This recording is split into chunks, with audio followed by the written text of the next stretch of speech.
All right, welcome to a new edition of the Hardwood Huddle. My name is Randy Zellea from the swamps of New Jersey, joined by always the supreme leader, the man behind the pen, the man behind the microphone. That is Bill Ingram. Bill, how are you today, my friend? Doing well. How are you? I'm doing okay. And our special guest, as you see below us right now, it almost feels like one of those little Brady Bunch things where I should maybe look down like this, is one of the voices of the Cleveland Cavaliers. He does the he's on the microphone with Fox, John Michael. John, thanks for giving us a few minutes today. Appreciate it. Of course. Great to be joining you guys. How are you? You know what? They just opened the state of New Jersey. They told us we're no longer at that stay home period now. So it's like, cool. This is what sunlight looks like. All right, we're good. Let's rock and roll.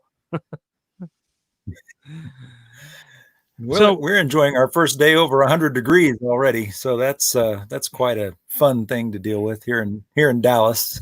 Yes, it's amazing on how we try to keep things very spread out here as far as we're concerned. How is it out in Cleveland right now? Not bad, actually. The weather's been beautiful. We've been able to get outside and enjoy it a little bit. I have a young family, 6-year-old and a 4-year-old, so it's been wall-to-wall playtime nonstop, guys, for about 3 months. But we've been enjoying it. We said to ourselves, what other time with the jobs that we have are we going to get in March and April to have no school, no work, be able to play with the kids, particularly when they're this young? So we're trying to make the best of it.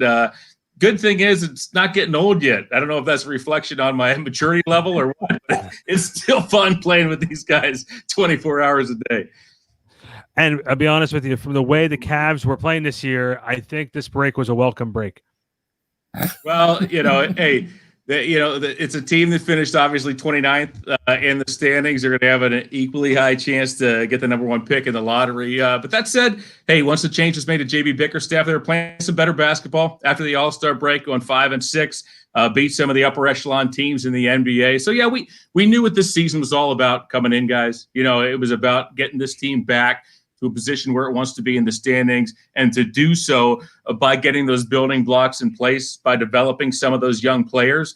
When you think about back to the 4 straight championship runs, Cavs weren't developing anybody. I mean, they weren't even drafting anybody, trading draft picks to bring in guys to surround LeBron James, to put a team together to win championships. And David Griffin, the GM at the time, described it as pushing all the chips into the center of the table. And that's precisely what they did, and it worked.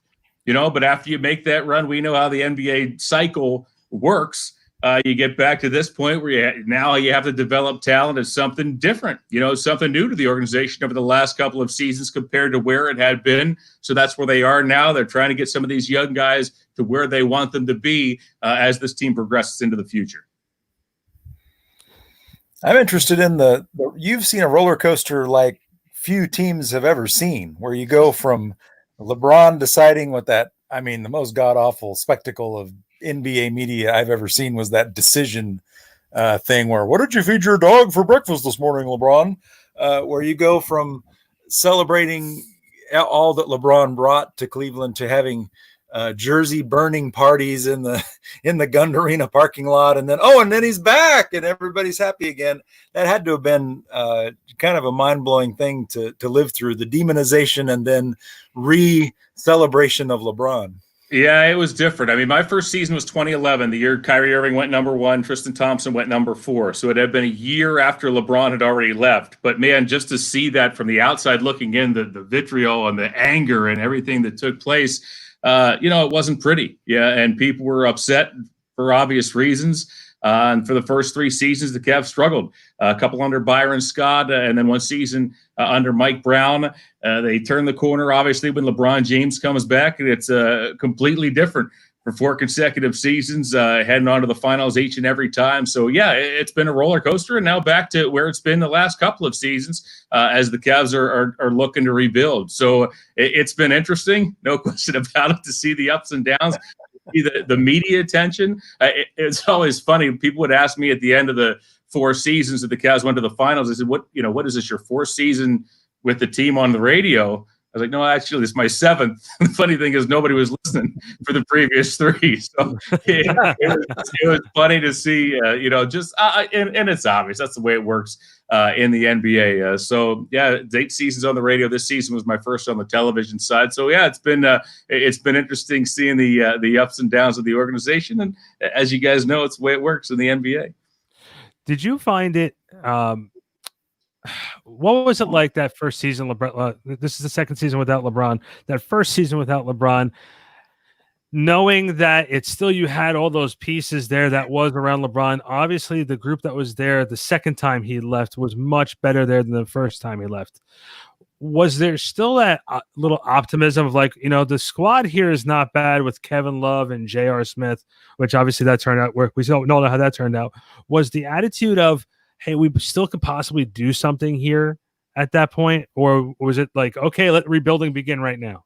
I agree with you, Randy, that I think the prevailing thought was that, yeah, are we in a better position than we were last time? Yeah. But then again, I mean, there was nothing left last time, right. So yes, they have some pieces moving forward? But that said, I think anybody who followed this team, LeBron is a piece of really any team he's a part of. You know what I mean? Like, he's the one essential piece that if you take him out of there for this Cavs team over any of those 4 years, what did you have? You just had pieces of guys who complement LeBron. So you can't, I mean, you just knew it wasn't going to work. I mean, could the team have potentially made the playoffs? Maybe as a 7 or an 8 seed, but I don't think there was anybody here saying this team's going to make another legit run right now. No, definitely not. Definitely not. Were there differences? Yeah, there were differences, but I don't think anybody here was kidding themselves thinking that without LeBron, this team was still a contender. Can you also talk about that last run with LeBron? No Kyrie Irving. They made the trade to bring in Isaiah Thomas originally. They ended up shipping him out. At that point, man, I'd never seen a player will a team to the NBA Finals like LeBron did that season. Can you talk about what it was like to call games at that point in time and what it was like being right there to watch what that was at that point in time?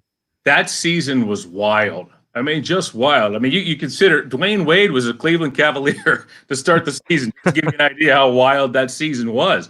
And you look at the trade deadline, a seismic shift. I mean, 6 players out, 4 players in at the trade deadline. And we're talking about February, guys. And then they try to, you have to ramp back up and find some chemistry and get yourself in a position to get into the playoffs. And remember, the Pacers almost knocked them out in the first round. The Pacers took the Cavs to 7 games, outscored the Cavs by 40 points in that series. Yet the Cavs were able to move on and get to the finals for the 4th consecutive time. And LeBron was fantastic. I mean, all you have to do is look at the numbers. Sensational again.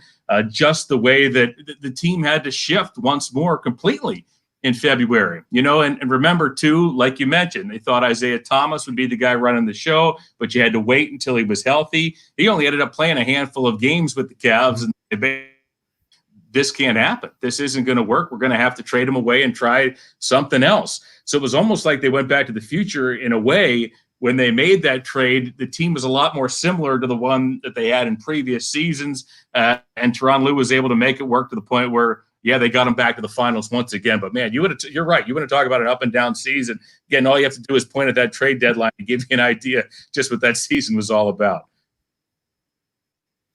Do you think that maybe and I say this as someone who plays NBA 2K almost every day, at least one game, do you think that the video game mentality creates an unfair expectation for the trade deadline? Because I know a lot of people think the trade deadline is the answer to every problem for their team. But really, as you mentioned, when you're bringing in 4, 5, 6 different guys, there's a real adjustment period that can be really difficult for a team with high expectations. It may for fans, Bill, but I'm not sure it does for organizations. I think teams that have been there before know just how difficult it is. I mean, you even look at seasons previous. Teams, though, that's what I'm saying for fans. Yeah, right. Fans. I agree with you. I think that I'm going to look back at the season the Cavs brought in Channing Frye, or that 2016 season. That was just one player, right? But now the rotation's different. Now you're using him in different situations. Just the addition of one player took a while for them, weeks, 4, 6, 8 weeks to kind of figure out how best to use him.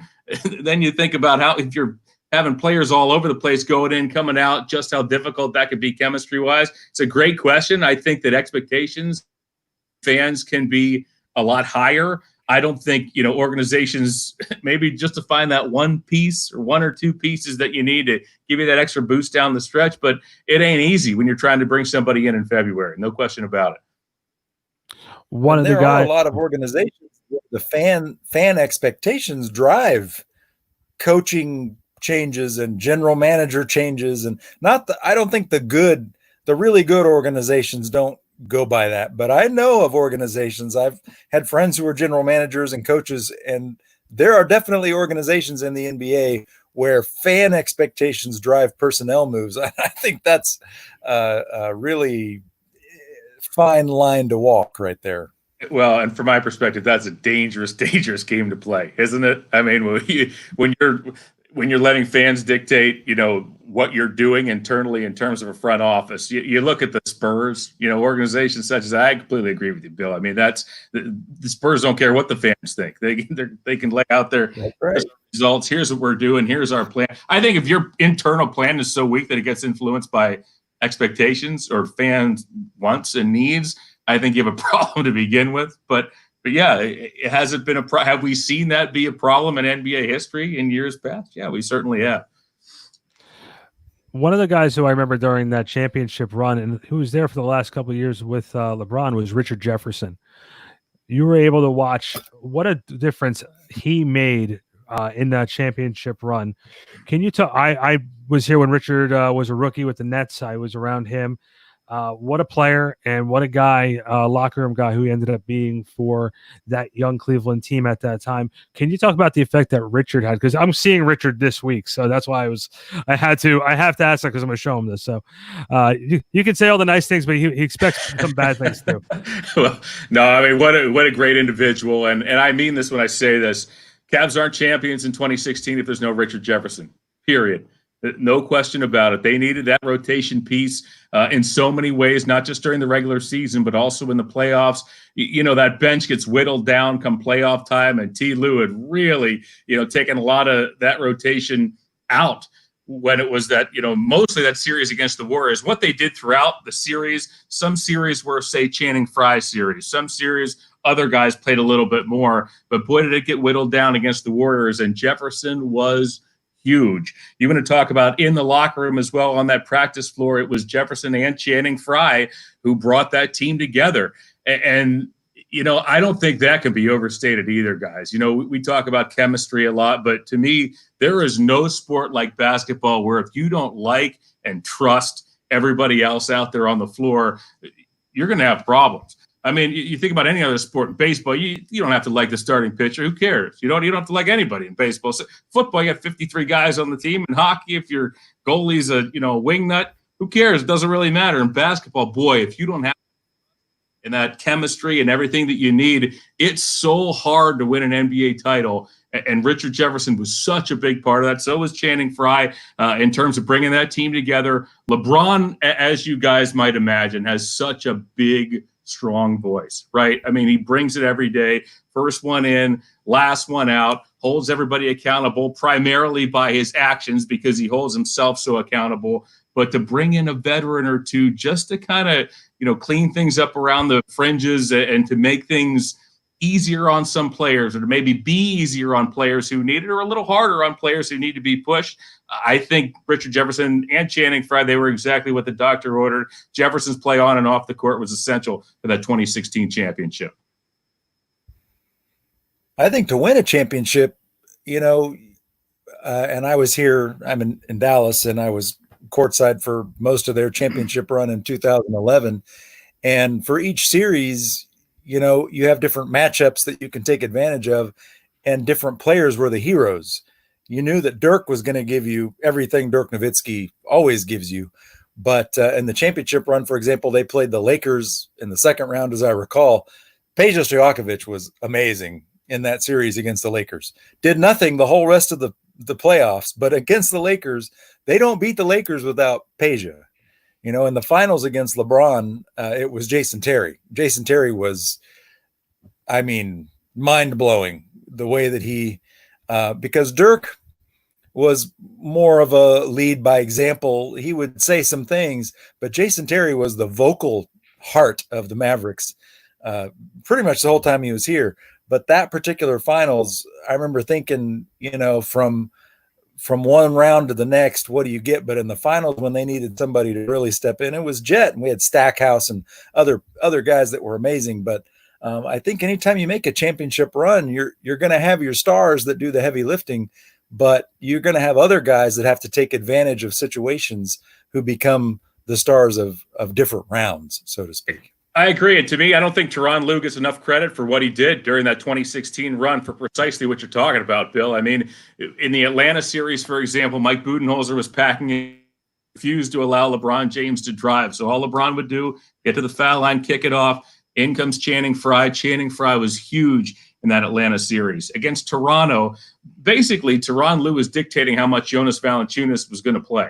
You know, as soon as Dwayne Casey would put Valanciunas in, he'd go to Tristan Thompson, or he'd go to Kevin Love, be able to stretch the floor. Valanciunas didn't want to go out there, wasn't able to go out there. So, you know, Tyronn Lue, again, with his personnel, with these pieces, was really dictating many of these series. And I thought he did a masterful job of that. And then, of course, against Golden State, we know how that played out with the likes of Richard Jefferson coming off that bench. So, again, I don't think Tyronn Lue gets enough credit for the way he kind of shaped things going through the playoffs and route to that 2016 championship. John, I have to ask if you had the opportunity to view The Last Dance on ESPN. I think like everybody else, anywhere near the NBA, I have, yes. Okay. You being around LeBron James as much as you are, is the similarity with LeBron to Michael, is it a fair assessment? Is it more fan driven? Is LeBron chasing a ghost type of mentality? Because Michael came off as the winning is everything, it's the only thing type of mentality. I do everything I have to. Is LeBron the same way? Because you hear sort of stories about LeBron, like that he's all business. It's all business with him all the time. Can you shed some light about like what LeBron is like behind the scenes on the practice court in that sense, like Michael was in that sense? I mean, there's no question they're cut from the same cloth. I mean, you see some of or you hear some of the stories from practice. And we, you know, being around the NBA, we'd heard those stories about Michael before, about being so hard on players during practice. LeBron, maybe not to the same extreme that we maybe saw in the documentary, or even taking it a step further that we heard from other players adding to things that we've seen in the documentary. Maybe LeBron wasn't as extreme in needling teammates the way Michael did, but does LeBron demand that, you know, you do your job? Yeah. I mean, just like Michael did. And the thing with LeBron is, this is the honest to goodness truth, guys. In 2015, he comes into camp, it was 2014-2015 season. Within an hour of the first practice, he knew where every single player on the floor needed to be, not just his own position, but everybody else's position. And so for anybody else that's running the wrong way or not doing the right thing, when he's telling you what to do and it's your position, all of a sudden there's accountability. And again, the way that he works over and over and over again, and he's out there on the floor, much the same that Michael did. Yeah, there's instant accountability because he's harder on himself than he is on anybody else. But yeah, I mean, if you're going to win a championship, and I think some of LeBron's teammates along the way during that run learned that, and maybe didn't know that when they came into that 4-year stretch, that you have to be that accountable on the floor on the practice floor each and every day if you're going to win a title. And how hard this is to do in the NBA. And we're talking about LeBron, a guy who went there, 4 straight times with Miami, then of course 4 straight times consecutive with the Cavaliers. So I think there were a lot of lessons learned. I think there are a lot of similarities, no question about it, in terms of that drive and in terms of that will to win. I think that's something we see. We call a lot of players superstars. They get a label. We call, when you think about an all-star superstar, we use the superstar label a lot. We use it too much, really, in NBA circles. But that you were just talking about, that you're saying in application with LeBron, certainly Jordan, Kobe, Olajuwon. I grew up in Houston, and I watched him learn it. And I saw the difference between Olajuwon before he learned it and Olajuwon after he learned it. And guys like Magic and Bird, the legends of the game, the true superstars. I think there's a lot of guys that we label superstars who don't understand that aspect of the game. And I don't think it's something you can coach. I think it's something, a switch that has to flip internally. I know LeBron went to Akeem down in Houston and trained with him the Mavs before LeBron ever won a championship. And he said to Hakeem, I don't understand. I'm the best player in the league, but I can't win a championship. And Hakeem told him flat out that he didn't take the game seriously enough, that he was too busy throwing powder everywhere and making fun of Dirk, who played with a fever and was coughing. And I remember walking by LeBron and Dwayne Wade making fun of Dirk in the tunnel underneath American Airlines Center. And Hakeem told him point blank, you got to knock that stuff off. And it seemed like LeBron took it to heart. But so many guys get labeled superstar who don't do that, who don't understand that the motor that you have to really get to the finals and be a championship player. Yeah, I agree with you. And I think that, when we talk about our generation, we didn't see Bill Russell, we didn't see Oscar Robertson play. Right. We quite know exactly what we've read the books, we've seen the tape, we've seen everything else. But I think in our generation, when you talk about Michael Jordan, LeBron James, and Kobe Bryant, they just had that that drive, that I'm going to do everything I need to do to win this championship, and nobody's going to stop me. And that I agree with you in a way that I don't know if that can be learned. I think that has to be innate. I think that has to be instinctual. I think that killer instinct that has to be born in somebody. And to me, those stand at the top, at least in our generation of players that we've seen. Is Kawhi going to get there? Is he there at this point? I'm not sure whether he can become that kind of player, or if it's, in him to do that. He's a quiet player, is Kawhi Leonard. Whether he does those kind of things behind closed doors, who knows? But again, to me, the three that stand out, LeBron, Michael Jordan, Kobe Bryant, in terms of that drive and that instinct to which you refer. I know Kawhi didn't do it behind closed doors in San Antonio. That was all pop, but I will add to your list, Olajuwon. I mean, we had Cedric Maxwell on a couple weeks ago, and he said he never played with anybody like Olajuwon, who'd put up 40 points, 20 rebounds, 8 steals, 8 blocks. Had that kind of motor. Tim Duncan, to me, that guy, whatever had to be done, and he did it. He led by example. He was not a vocal guy, but he was born with that drive, that motor. And I'll put Dirk in that category too. Dirk carried a lot of teams to the playoffs that had no business being in the playoffs, and did get to the finals a couple of times. But I watched Dirk day in and day out put some things on the line and get some stuff out of players that, he had that thing too. And I think if Dirk had a better, not to knock Mark Cuban, I like Mark, I got to know him quite well. But if Dirk had a better team around him consistently, I think you would have seen him in the finals quite a bit more, because he had that aspect to his game.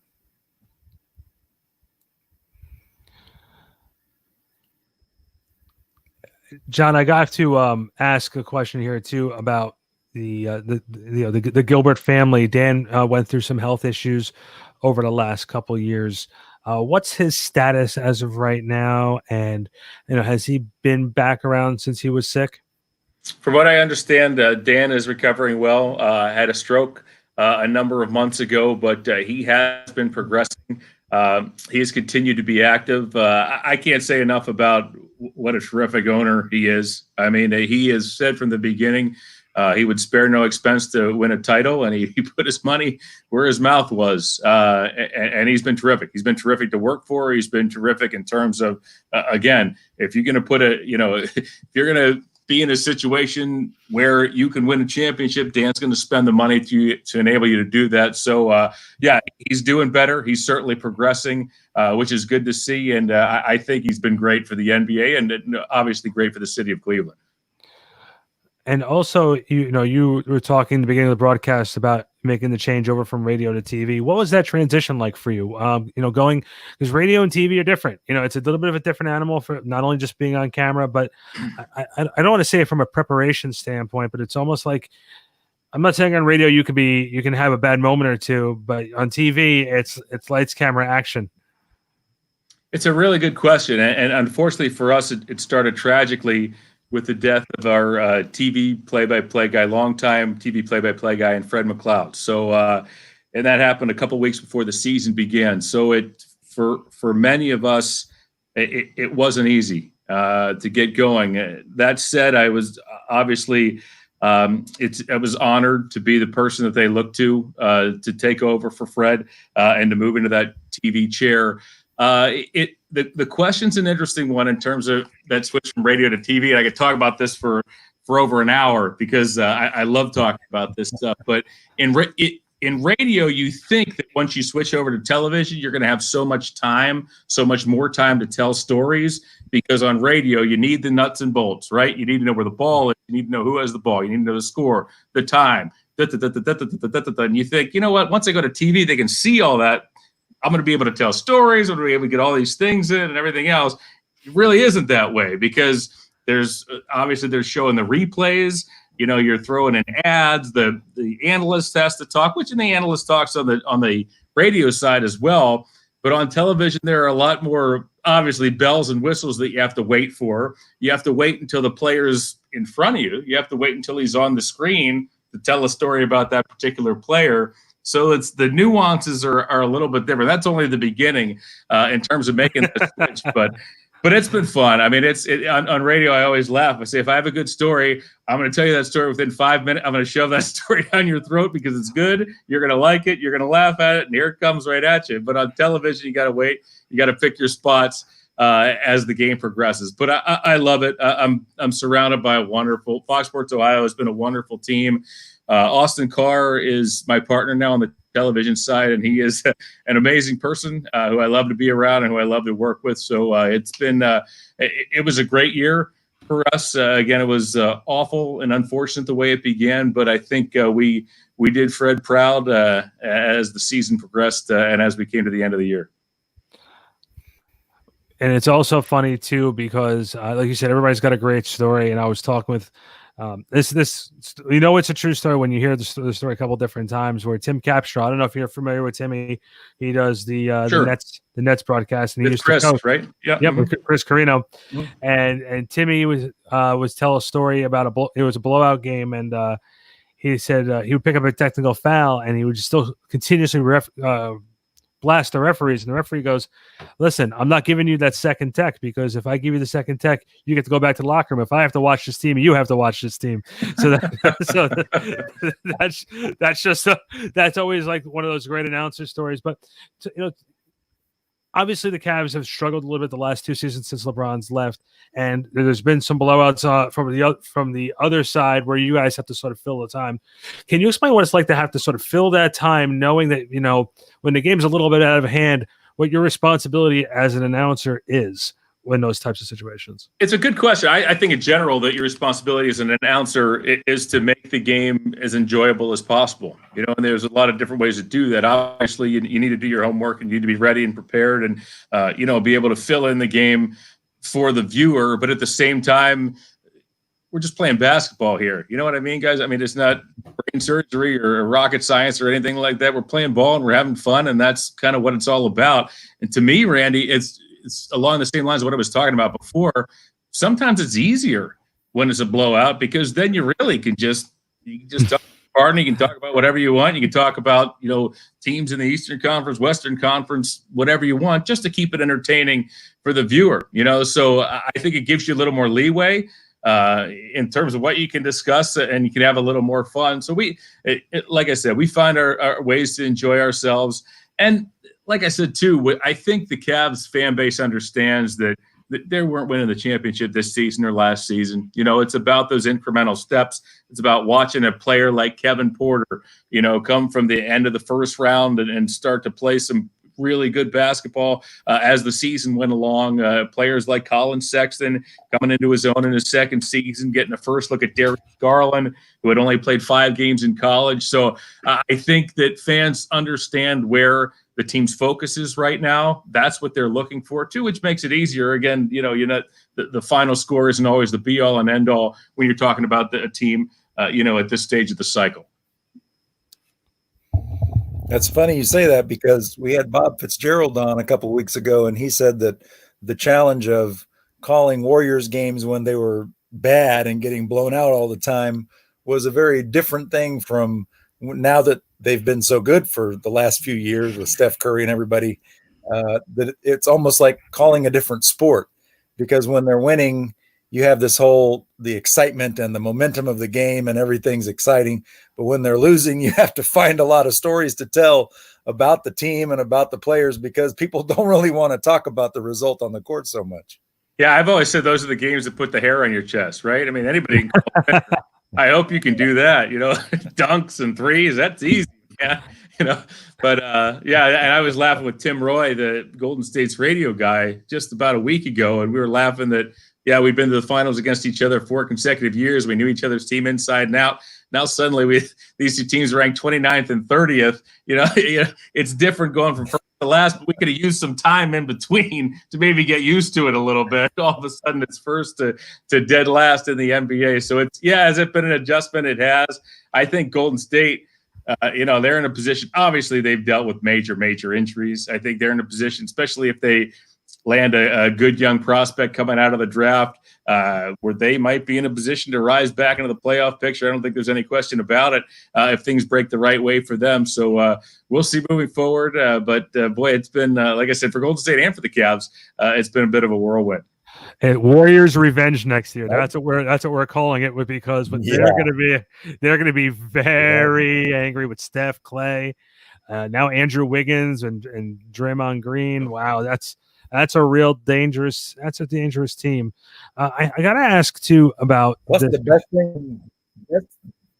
Sorry, Randy. I was going to say the best thing that could have happened, I think, was for Steph to get the rest of the season off instead of being pressured. He came back and having to do too much or do whatever. Hey, just go ahead and take that time and make sure you're 100%. I agree, though. The Warriors are, they're my pick to win the West next year. To me, the lone challenge, not the lone challenge, but one of the challenges I think for Steve Kerr, Myers, and that front office is that so much of what they did before was that bench, was that core, and I think a lot of those guys, the Iguodalas of the world, are no longer there. And boy, those guys were so critical to what they did, especially during the 4 times that they saw the Cavaliers. When you look at that team, I think as a whole, are they going to be able to get enough personnel to be ready 1 through 10 to be able to be one of the elite of the Western Conference? I agree with you more. I think that is going to be a fantastic starting lineup, but I think that's going to be a bit of a challenge where that's what killed you with the Warriors. After those all-stars went at you for 8-10 minutes at a time, they bring in those other guys. That's where you lose the lead, or that's where they extend their lead. With that constant, like this Sean Livingston's of the world, will kill you with that elbow jumper over and over, and that strong defense. So to me, that's the challenge moving forward for the Warriors. But yeah, are they still in a pretty good spot coming into next season? I'd say they certainly are. Yeah, I think it's going to be the Clippers, Warriors, and the Lakers battle of California for the top 3 spots next year. I have to ask about these the following players who are still around from the championship times: Tristan Thompson and Kevin Love, and then from the previous one, obviously Nance is still there. Talk to me about for Kevin Love and for Tristan Thompson. This is a very tough situation to be in. Both guys with winning a championship, still have that championship pedigree, still want to win a championship, but sort of stuck in a situation where, we're in the rebuilding mode and they could have moved on. I know they just brought in Andre Drummond as well. What does that do for the plans, and what about for those 3 right now? Well, let me start with Tristan Thompson. I put Tristan in that category with Jefferson. If there's no Tristan Thompson, there's no way the Cavs are champs. Agreed. Not just for his work physically on both ends in terms of his board work, in terms of his rebounds, but his ability to switch onto players like Steph Curry to guard him for maybe 4 or 5 seconds during a pick and roll defensive situation in the midst of that 24-second clock. I think he was essential. I think the transition to Tristan Thompson was really interesting to watch this year. Again, with those teams, with those championship teams, he had one job. It was basically go get the ball and then just give it to somebody else who's going to shoot it. And he was fine with that. He was a perfect role player for this team. Never needed the ball, just went and got it, went and defended, did what he needed to do. That was it. Didn't need any glory, didn't need any credit, just won his championship. This year, he took on much more of a leadership role, also took on more of an offensive role. The Cavs didn't have the weapons, obviously, that they had over the previous number of seasons. I thought his game really developed. Now, for Tristan, in terms of you're talking contract, his contract is up at the end of this season. Andre Drummond has a player option coming into this season. It was reported that last year he likely was going to take the player option. We'll see, with the uncertain landscape. One would tend to think that he might opt in, that he might take his player option coming into next season, but who knows? I don't have any inside information on that. Who knows what's going to happen with that? And Kevin Love is still under contract for a few more seasons. So, has the transition been, I don't know about a difficult one, but it's certainly been different for these guys. I mean, they're taking on different roles. I think more so Tristan in terms of that leadership. Kevin's still doing his thing. He can beat you inside. He can beat you outside, still gobbling up the rebounds. But we've seen a kind of a transformation with Thompson in terms of the way he has been attacking the game, or at least he did over this previous season. Especially with Kevin, what do you too. think about his fit what do you think about his fit?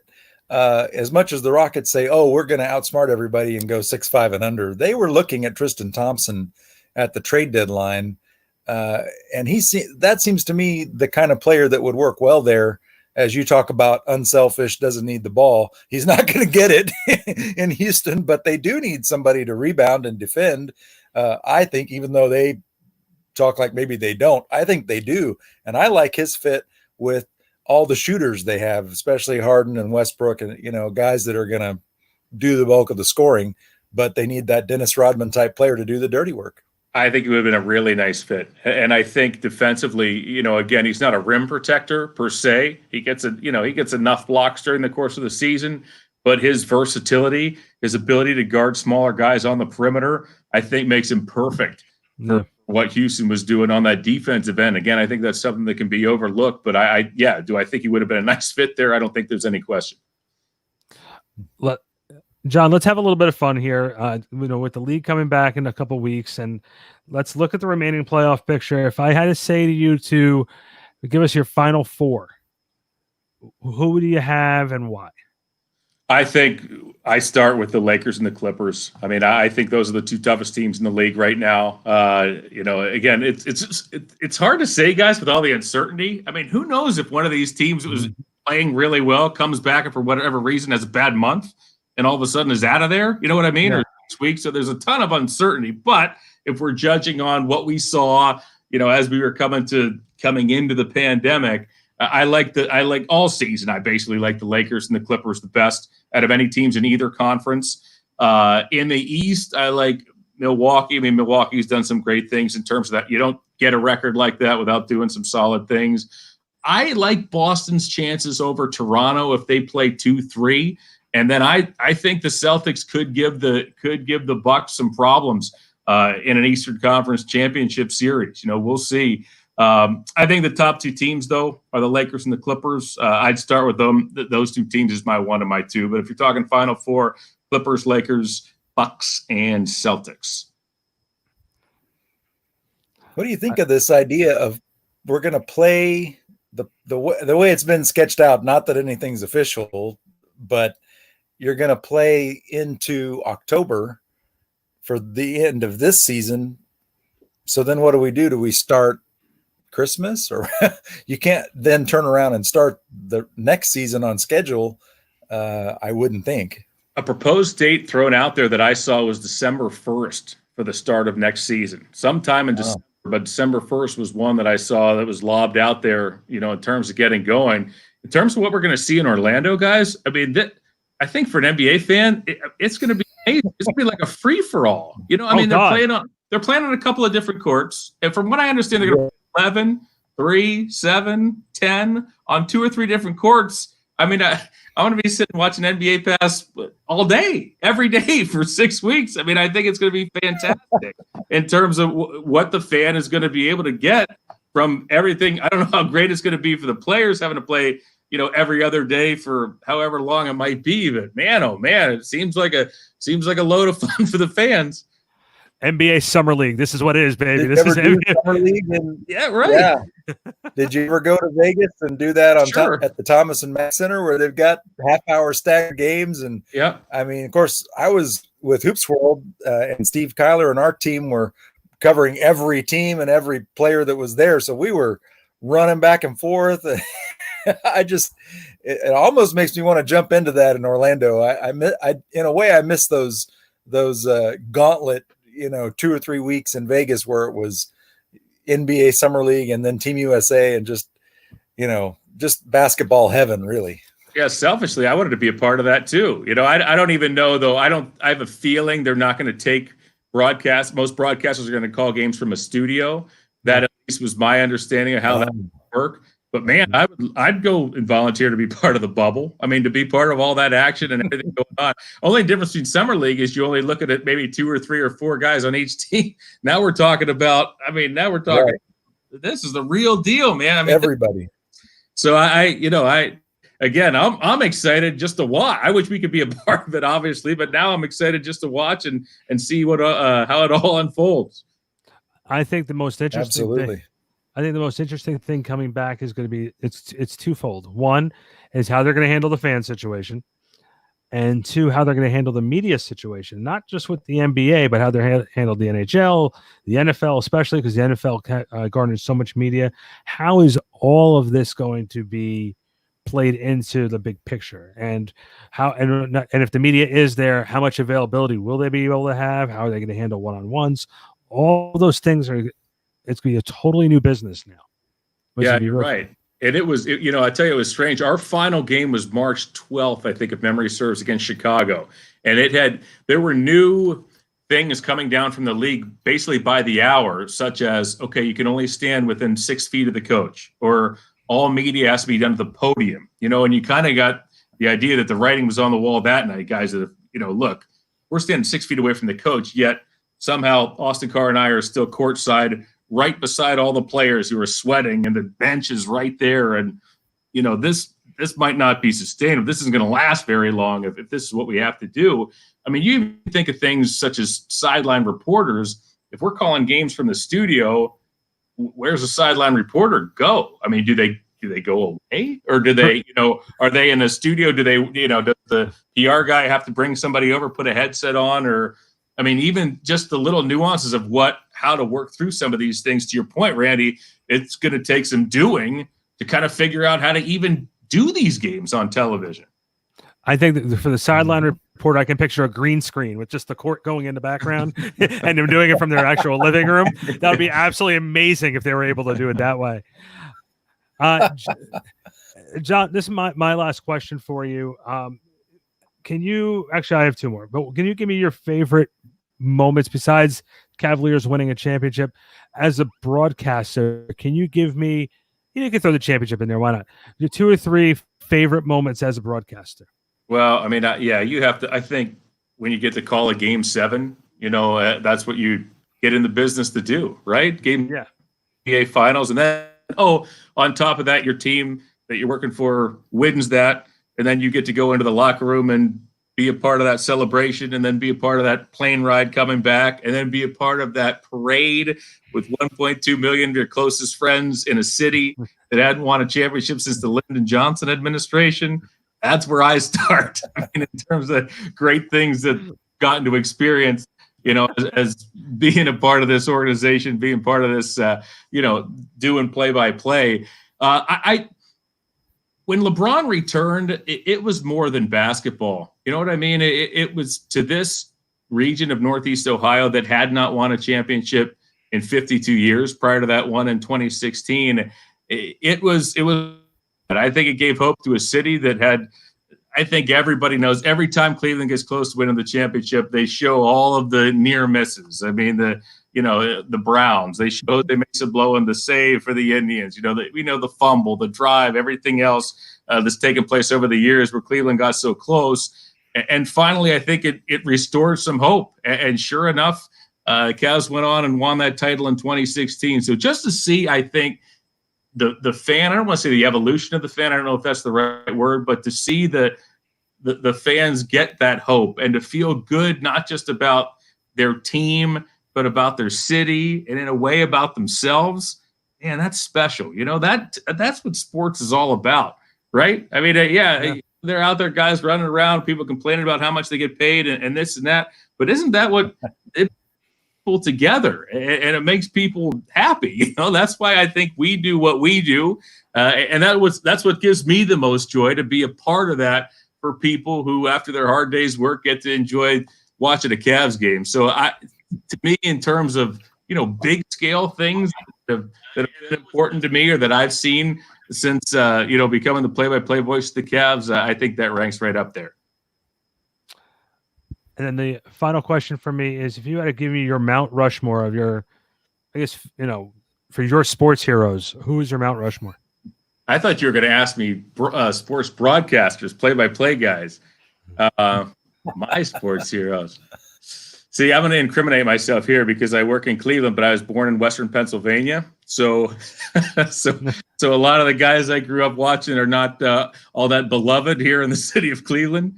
But I'll play it safe because there's no hockey team here. I grew up in the Mario Lemieux days. You know, Mario Lemieux was a guy who I grew up watching and admiring as a young kid. He was pretty special. I'll stay away from the Steelers in terms of that. If you were to talk broadcasters, though, I mean, guys who I won't say pattern myself after, but guys who I look to and I say, man, they really got it right. I start with Vin Scully. I mean, out there with the Dodgers for all those years, and just the way he's able to tell a game and you know, tell a story, I should say, in the process of calling a game is really something to marvel at, and I think really something to strive for. Guys like Al Michaels, you know, Mike Breen, just I think what those guys all have in common is that it's not about themselves. It's not all about, you know, it's not about the quirky sayings and the funny things they can come up with and trying to sound witty or clever. It's about celebrating the game, you know, and I think that's, after all, you know, in the end, I think that's what people want, to be able to celebrate the game. So in terms of my broadcaster Mount Rushmore, I'll point to guys like that.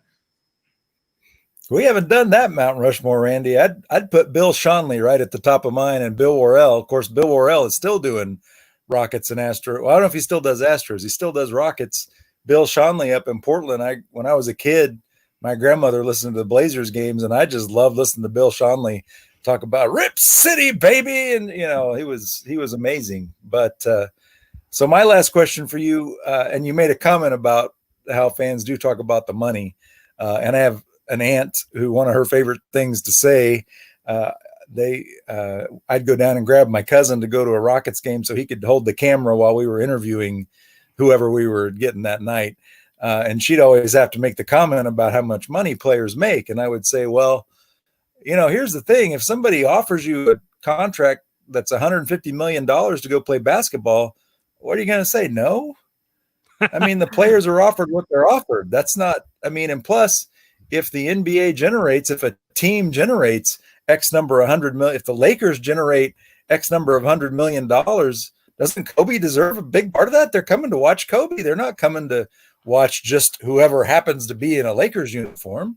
You know, Rockets fans were showing up to watch Akeem. They show up to watch James Harden now. They're not showing up just to watch the Rock, just a bunch of guys play basketball. So I think that's always my answer to that is, you know, it's a product. And the players are the product. Yeah, the team is the product too, but the team is who the players are. So if the team's going to make millions and millions of dollars, the players deserve to make a big chunk of that. But, you know, so that's always been I've had that said to me so many times in chats and fans at games. And that's my immediate knee-jerk answer. But my last question for you, I wanted to talk about another transition. We talked about going from radio to TV, but I was interested that you went to law school and were an attorney and then went from that, transitioning from that to doing sports broadcast. Seems like a big transition. Yeah, it was a bit of a transition. I always tell would-be broadcasters when they say, you know, hey, where'd you go to school? How did you do this? How'd you get there? I say, I'll tell you what I did, but whatever you do, don't do this. There's ways to get there than to do this.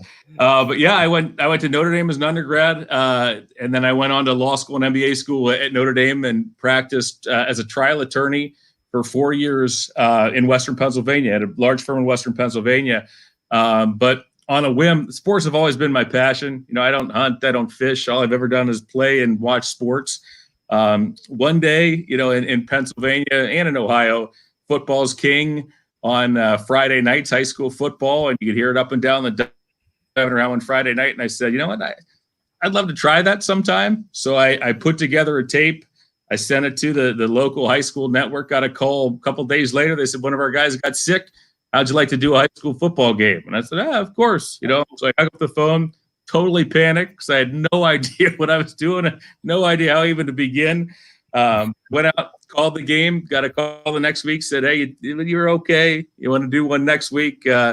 Football turned into basketball and hockey season, which turned into baseball season. So not suddenly, but during the day I was at court in trials, taking depositions while I was moonlighting at night, driving all over the place to do high school sports. And I fell in love with it. And I got an offer from a couple years later, got an offer from a minor league baseball team. And it was one of those now or never moments. I had to put the law. The question was, am I going to do it? Am I going to set practice the law aside? Or the rest of my life, am I going to say, what if? So I decided to do that, to make the move. I went on to minor league baseball, which turned into minor league hockey. Then I went to the NHL and on to the NBA I went. So I was blessed. I was fortunate. It was a circuitous route, I guess you could say. I'm the most overeducated person, I guess, in pro sports. I don't really need any of those degrees, but I guess it all worked out in the end. I just literally have this mental picture. Excuse me, Your Honor, can you please hurry up? Tip-off is in about 3 hours. Oh, you have no idea. One of the courts overlooked the old Civic Arena. You could just see the top of the dome out there, and one of my associates said, Why do you keep looking? What are you looking at over there out the window? And it occurred to me that I kept looking over the top. I was looking at the top of the rink because I had to get over there in a couple of hours. John, can you let everybody know where they can find you? Well, I did have. Sorry. What's that? I was going to say I had two things that I always enjoyed watching regarding all these criminal shows now. But Perry Mason and Boston Legal were my those are my Mount Rushmore of. I loved watching. But then when I've served on juries, there's nothing like that. It's not nearly as dramatic as all that. It's really kind of boring, really. I could see why you'd switch to sports. It was interesting. I mean, the funny thing is people ask me, did you hate it? No, I didn't hate it. I mean, it was fine. I was progressing and doing well, but boy, you kind of get that itch and you fall in love with something. You guys know. I mean, you obviously love what you do you find what you're passionate about and you say, no, hey, you got to give it a shot and see if I can do something with this. Somebody's actually going to pay me to do this. And I guess the rest is history. John, can you let everybody know where they can find you on social media? Oh, sure. On Twitter, it's at Cavs J Mike, CAVSJMIKE. Do you ever find it weird during your broadcast that you have to sort of incorporate all the social media stuff now? Because from where you started in 2011 with the Cavs to now, it's certainly a different animal, isn't it? Yeah, it is. And it's funny. I've gone through phases, whether to tweet or not to tweet during games. And I've come to the conclusion that I'm on a stretch right now where I'm not tweeting during games. I do have a funny story about that. Here's how I got there. I was tweeting. Well, in my family, there's a history of breast cancer in my family. Okay. So at halftime of one of the games, they had everybody was wearing pink. It was a beautiful ceremony. Okay. It was fantastic. And it's very touching to me, meant a lot to me. Right. So it ends, and we go right into the third quarter and I'm not done with my tweet. Right. So I'm trying to kind of work as I'm doing the game, I'm working on my tweet. I just want to get it out there because I was emotional and I was excited about it. And I said something like, what a beautiful sight. And I wanted to write, what a beautiful sight here on Breast Cancer Awareness Night, right? But I forgot the word cancer. And I wrote, what a beautiful sight tonight on. Oh, no. And within 5 seconds, my phone rang from the Twitter folks, our internal folks, like, hey, John, you really got to delete that real fast. What are you talking about? So I said, after that, I said, that serves me right for tweeting during games. I can't wait I can wait for commercial. I can wait till after the game. I imagine if you tried to do that during the game. Hold on, guys. I just got to delete this tweet. All right, let's go. Meanwhile, I'm like, here comes Kyrie Irving with the ball. I'm trying to delete the thing. Yeah. Well, John, thanks for giving us some time today, man. That's great. You can't top that story. Not even gonna try to do it. John, thanks for giving us some time today. I hope you enjoy the rest of the summer with the kids, and when we start back up, we're going to be able to sort of get some sort of normalcy back in the NBA, and we'll definitely have you on again during the season next year. And we really appreciate you giving us some time today. Hey, no question. Thank you so much for having me on the show. You guys do a great job. Keep up the good work. Thank you very much. I really appreciate it. Thanks, John. The great John Michael here on the Hardwood Huddle. And Bill, this is one of the first times that we've done the Hardwood Huddle through the change of format. And this was fun. I like I know you like our logo being right there, in the corner and everything like that. So instead of just doing some audio, doing the video. Yep. Yeah, press the. It's like I still like the little Brady Bunch thing. You know what I mean? The whole little Brady Bunch being able to look down, like just like we were doing on the Zoom call. So, we have some good shows coming up, and I also wanted to make sure I was going to put down the scroll of all your nicknames on the bottom where it says Supreme Leader, Man Behind Pen, Man Behind Microphone. Put all of them lined up right there. Just set that up. But you just can't call me what did you call me last week when we had Larry Brown on? You can't call me the basketball guru or something when we have a real basketball guru on. It was interesting too. I had a couple people listen to us when we discussed Larry Brown and talking to Larry Brown, and they're like, "Man, we were trying to get Larry for years." I was like, "Larry doesn't like you people. He only likes us." He texted me and told me. So we have some good shows coming up, but you can follow the show as you see on the little scroll on Google Podcast, YouTube, Spotify, and iTunes. You can download us. You can follow Bill at The Rocket Guy, me at Randy BSP. And, we wanted to make sure by doing this, I think doing these video shows are a lot more fun than doing the audio shows. You get to see the person you're talking to. So, A, it's really them. And B, and I think most of all, I think there's just something more about watching and seeing us do this in our element. And the Cedric Maxwell interview was certainly fun. That was our first real video show. And Bill, I think number 2 of the video shows, we've knocked it out of the park. What do you think? Yeah, it's fun. Hey, it's fun to talk basketball with basketball people. It's a blast. And especially people that have seen things like, John Michael has seen and Bob Fitzgerald has seen, the guys that we've talked to are people who have been sitting there when some of the big things have happened. And it's interesting to have those conversations and find out about breast tweets. I think we need to do is Bob Fitzgerald and John Michael both on the same show and have them argue over the last 4 years. And we'll just sit there and just go like this the whole time. If Draymond Green hadn't been suspended for that, yeah, that's all where it goes too. It's like, and then all of a sudden it's like you'll hear John go, "Yeah, you guys had to bring in that ringer, Kevin Durant, to try and beat us." Yep.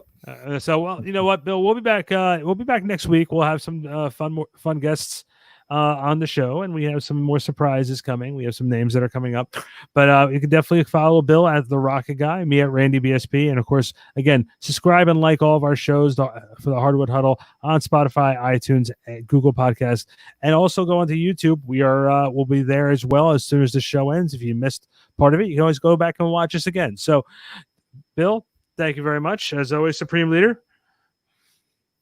Always a pleasure, my friend. All right, sir.